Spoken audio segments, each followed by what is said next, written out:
topic I wanted to get into is how to land your dream job. I do want to say that I'm not an expert in any way, shape, or form, but I have had a lot of experiences being, on both sides, where I have been the employee, and then now I have also the experience of being the employer who asks the interview questions.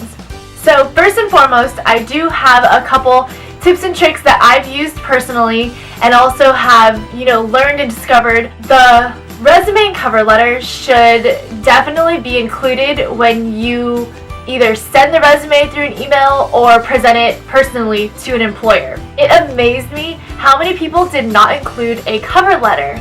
And yes, it's more work, but at the same time, think of it this way. If you're sending your resume to someone, through email or through their online system, they only see a piece of paper from you. So they don't get to meet, who you are as a person. They don't get to see what you look like, none of that. So this piece of paper needs to be special. It needs to, stand out from the rest. So by doing that, that's where the cover letter is crucial. In your cover letter, this is where I highly recommend to give, a spin and put your personality into it. There's so many different things that make up the individual person that you are.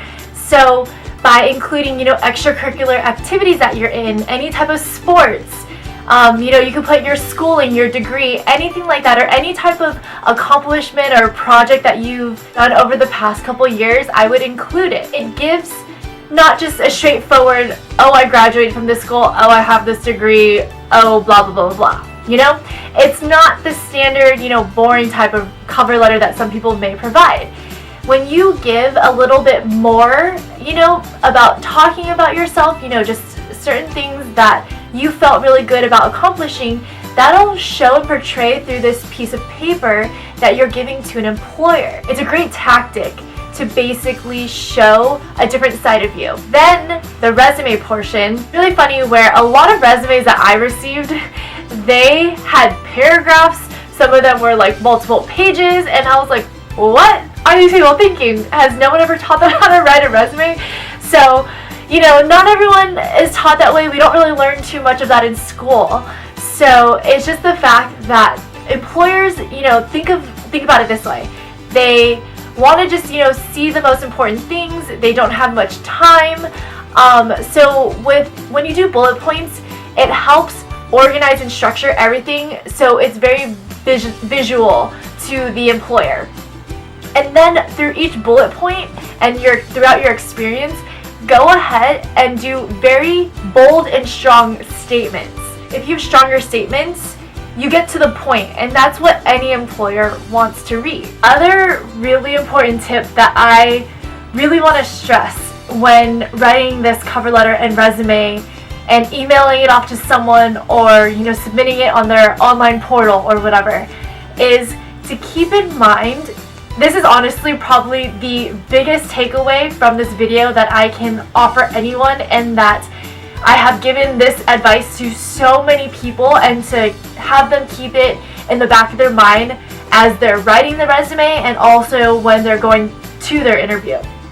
And this tip is, everyone likes to talk about themselves. They like to say, I've accomplished this, I've done this over, the past couple years, I'm experienced with this, I'm knowledgeable about this, all this stuff about I, which is great. That means that you have, a lot of experience. But the one thing to really take away from that is you have to have the mindset. It's not about what you can do for them, it's about what you can really learn and take away from working with a professional, with working for their company. What you can do is basically portray it as how you're this person who wants to learn, who wants to be molded and shaped into something that you haven't obtained before. So now say after you submitted your cover letter and resume, and then they want to sit down with you personally and have an interview with you. So now I'm going to give you a little background and tips and tricks on how to act and what to say during this interview process. One way that I do highly recommend is when you first initially get that call back saying that they want to meet you in person, and there's always a preparation process before you get to the actual interview. And so personally, what I've done in the past is I would sort of practice and prepare myself for the interview questions that I think that they're going to ask me. You can look this up online. They have a bunch of interview questions. They have the most cliche common questions that can be asked. They have ones that are very far out there, but it's always good to have a sense and have an idea of what they can possibly ask you. You get a list of about 20 questions, and that's when now you should practice.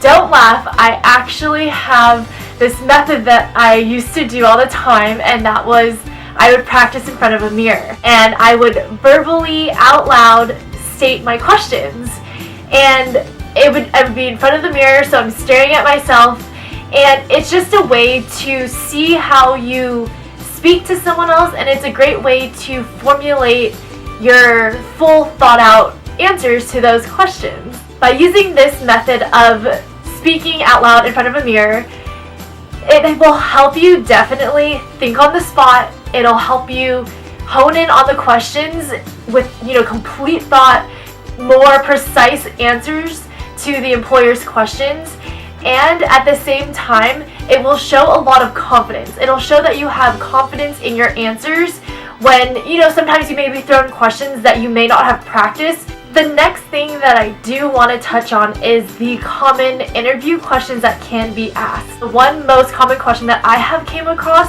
is the question, what are your strengths and weaknesses? The most common strengths that people usually mention when they get asked this question is they say, oh, I'm very organized, I am really good at multitasking, I have good communication skills, I'm determined, goal-centered or goal-oriented. Those are all great qualities that a person can obtain, but at the same time, they're cliche. They're something that everyone thinks of because they're easy to think of on the spot, because most of the time you're nervous going through an interview. But that's where the practice prior to an interview will help tremendously. So while you're, researching the 20 interview questions that you can possibly be asked, go through and research synonyms to very simple words. So if you're wanting to say that you're a determined person, just Google in determined and look up all the synonyms that can fall under that category. And when you're practicing, and then when you're actually preparing for the interview, when you actually do sit down in front of another person, it makes you seem more intelligent and more knowledgeable about different words to portray that same meaning. It'll definitely do you a lot of good, and it will put you on a very high pedestal when you're going through that interview process. Then the other question is the weakness question. What are certain weaknesses that you can tell me about yourself, or situations where you didn't really feel you were the strongest in, or anything like that? The one tip, whether it's that question or not, or whether the interviewer asks you a question where it requires a negative response, always start off with answering their question, but at the same time never leave it on a negative note. Always correct it, basically to portray that you've either learned from that experience, or learned from this weakness, or learned from this obstacle that you had to face. Because of the fact is that everyone has weaknesses, but at the same time you don't want to just leave on a sour note. They'll see that you have this positive energy within you, and that's something that people want to be around, and that's something that people want to have as a part of their company. So now say throughout your whole interview process it has ended and you shake their hand and you go home. The moment, I can't stress enough, the moment you get home, send a thank you email to the person who just interviewed you. I cannot express enough how important this is and how much of an impact that it can make by just doing something so simple and so small and not that time consuming, honestly. This thank you note can recap what happened in the interview. So you can start off by saying, thank you so much for taking the time out to interview me. I really appreciate it. You can also emphasize on the fact of, what you talked about in the interview. You can sort of touch on a little bit about your strengths again, just to reiterate some stuff. And then at the same time, always end it, like I've said before, have that mentality in your head of how you can learn and benefit from working with this company. Is you want to also reiterate that at the end of this thank you note. Say, thank you so much again for taking the time out, and I really do appreciate the motives and the goals and the kind of atmosphere your company brings to the table, and go into further detail how you really want to be shaped and molded and to gain as much experience as you can from the employer, the company, whoever it is. And then at the same time, just say, it would be my pleasure to work with you one of these days or in the future. And I emphasize the word with, because a lot of people will say, oh, I really have the opportunity to work for you. That's what a lot of people say, and the difference between the word for and with are very significant. When you say for, you kind of are working for someone, because they'll be telling you what to do, they'll be giving you tasks, they'll be teaching you, which is true. But to see yourself, somewhat as an equal, not to really downgrade yourself, but say the word with is very harmless, but at the same time, it's a stronger statement. It's stating that, you're really excited to work with them, because you want to make yourself look as an equal. You want to make yourself be portrayed as someone who can see themselves being integrated into this company. The way you word things and interchange certain words, it makes your statements a lot stronger in certain aspects. I hope this video really helped, and all the tips that I gave were very insightful and that you learned something from them.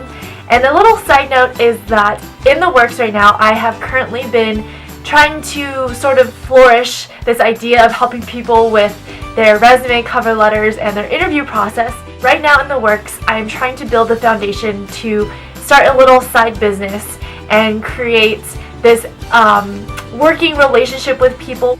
I will give more details once I get the business idea up and running. I feel that I do have a lot of expertise in, and that I do want to help as many people as possible, since the whole interview process and getting a career is something that is very, very crucial to our lives.